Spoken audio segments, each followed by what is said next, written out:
Bonjour mes chers abonnés, bienvenue sur ma chaîne YouTube Le Comptable d'à côté.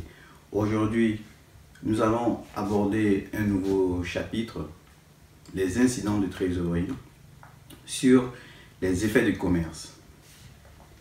Alors, la fois dernière, nous avons vu évidemment une partie de ce chapitre, les incidents de trésorerie. On a abordé juste un seul point, la prorogation de la date d'échéance. Aujourd'hui, nous allons aborder le fait que l'effet de commerce a été remis à l'encaissement. On va aborder le fait que l'effet de commerce a été remis à l'encaissement et le fait que l'effet de commerce a été remis également à l'escompte. Comment on traite comptablement. Alors, je vais faire juste un petit rappel au niveau des numéros de compte de la fois dernière. Alors, le chapitre, c'est les effets de commerce. Les effets de commerce. Voilà. Et l'incidence, les incidents de paiement de l'effet de commerce. Voilà. On a vu que lorsque le débiteur et le créancier se mettent d'accord de pouvoir procéder, de pouvoir payer les opérations commerciales via les effets de commerce, il peut arriver que le débiteur se trouve dans une incapacité de payer la somme indiquée au moment venu. Voilà. Donc, vous avez d'un côté le créancier, de l'autre côté, on a le débiteur. Les deux se mettent d'accord pour le paiement à l'échéance d'une certaine somme. La somme est de 100 €. La date d'échéance est de 10 jours après la création de l'effet de commerce. Donc ici, vous avez la création de l'effet de commerce. Et là, vous avez le paiement de l'effet de commerce, c'est-à-dire 10 jours après. On a vu dans la vidéo précédente qu'il peut arriver que le débiteur est dans l'incapacité d'honorer son engagement. Il va vers son créancier, il demande donc une prorogation de la date d'échéance. C'est-à-dire, il demande à ce que l'effet soit prorogé, par exemple, de 10 jours supplémentaires. Donc, on parle ici de la prorogation de l'effet. Et on avait dit que dans ce cas, il faudrait vérifier si l'effet avait été remis à l'encaissement ou remis à l'escompte. Donc, le débiteur arrive 8 jours plus tard, 8 jours après la création de l'effet de commerce, il vient voir son créancier en lui disant que je ne peux pas régler l'effet de commerce comme prévu au bout de 10 jours. Je ne peux pas le faire au bout de 10 jours. Donc, est-ce que tu peux m'ajouter 10 jours supplémentaires? Et c'est à l'issue de ces 10 jours, bien c'est à ces 10 jours que je pourrais te régler. Si l'effet de commerce n'a pas été remis à l'encaissement par le créancier ou bien remis à l'escompte, le créancier peut accepter de proroger la date. On a vu l'écriture comptable. L'écriture comptable, on a vu chez le écriture comptable chez le fournisseur et l'écriture comptable chez le client. Si l'effet, prorogation de l'effet de commerce, l'effet de commerce n'a pas été remis à l'encaissement,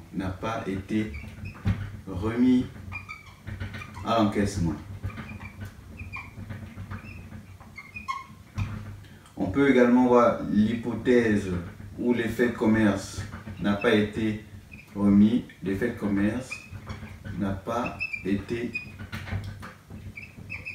remis à l'escompte. Voilà. Voilà ces deux hypothèses. Donc, si le débiteur demande une prorogation de la date d'échéance, il faudrait vous placer dans la situation, premièrement, vous placer dans la situation que l'effet de commerce en question est toujours dans le portefeuille du créancier. Donc, le créancier détient toujours l'effet de commerce dans son portefeuille.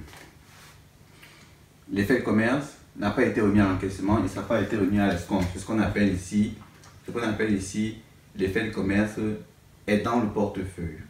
L'effet est dans le portefeuille du créancier.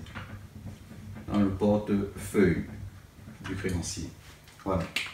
Et l'écriture comptable consistait tout simplement à annuler le premier effet de commerce et à créer un nouvel effet de commerce.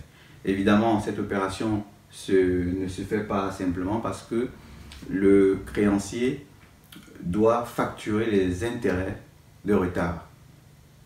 Il doit facturer les intérêts de retard à son débiteur. Donc, l'opération comptable chez le fournisseur, c'était, on repart toujours dès le début, le fournisseur qui a vendu la marchandise de 100 €, ça c'est la vente de marchandises, et il a fait appel à l'effet de commerce.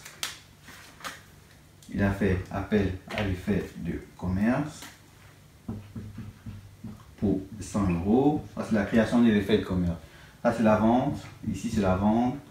Ça c'est la création de l'effet de commerce.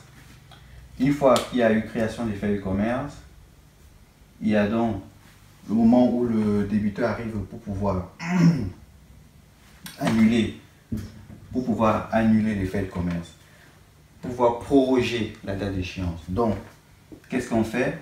On annule annulation de l'ancien effet de commerce, donc c'est-à-dire j'annule l'effet de commerce client 413.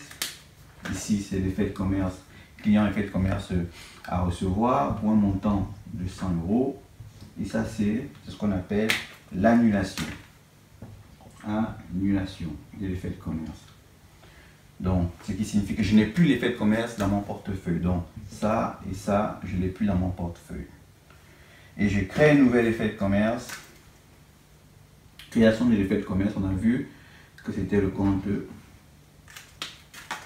pour création d'un effet de commerce. N'oublions pas qu'un effet de commerce est toujours à l'actif du bilan. À l'actif du bilan, c'est une créance pour le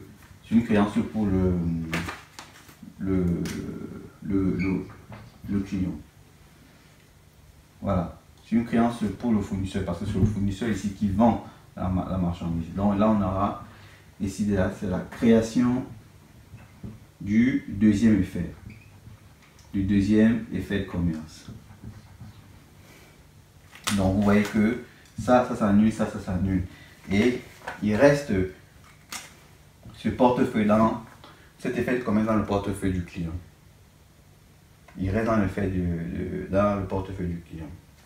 Dès que l'opération est faite, le fait d'avoir annulé et créé un nouvel effet, le fournisseur doit facturer les intérêts de retard.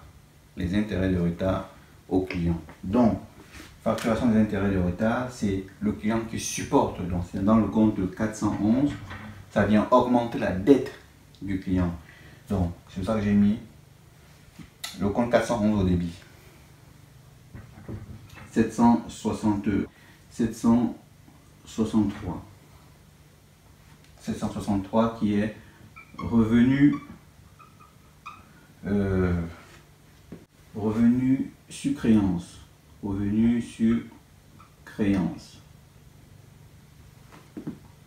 Pour un montant de, on va dire 3 €. Ce sont les intérêts de retard. On va mettre ici intérêt de retard. Voilà. Pour 3 €. N'oublions pas que le fait de débiter, ça augmente la dette du client. Pareil ici chez le client, Chez le client, pareil. Qu'est-ce qu'il fait? Il fait une écriture d'achat pour 100 €. Et il fait également une création d'effet de commerce. Il sort dans le compte là. Il crée l'effet de commerce. Ça, c'est la création de l'effet de commerce. Ça, c'est l'achat. Ça, c'est la création du premier effet de commerce pour 100 €. Enfin, qu'est-ce qu'il fait? Lorsqu'il vient négocier la date de prorogation, il annule donc. Lorsque la prorogation est acceptée, il faudrait donc annuler le premier effet de commerce. J'annule le premier effet de commerce.